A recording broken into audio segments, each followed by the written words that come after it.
Hello friend जोहार जय माँ सामले देखुन आज केनता पाग करीचे पूरा बादल ढांकी करी रखीचे एंता लाଗୁଛି कि बरफ पड़ी जाइचे जेंता कि किछि भल लागबार पूरा ठंडा लागुचे। तो मुईटा स्टैचू उठे लगेइछु दुआने तो पुतली तार संगे मुई लागुथली इटा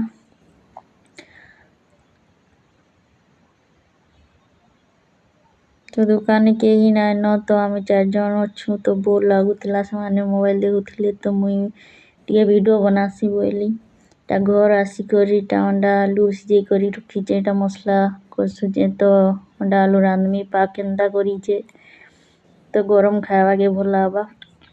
तो थिले मुई रांधी कि नहीं जाई थाई तो एटा क्रिस के कहली तू गादबु क्या बोली से नहीं बुलुची कुछ ठंडा लागुची पाग एंता हेचे तो काଣା हले गोधा बछुआ देखुन एटा करते करते वर्षा आसी आला तो कपड़ा लता उल्ली बेले मुई भिजी गली अंडा तरकारी रेडी हे गला के खाइबे जल्दी जल्दी आसुन।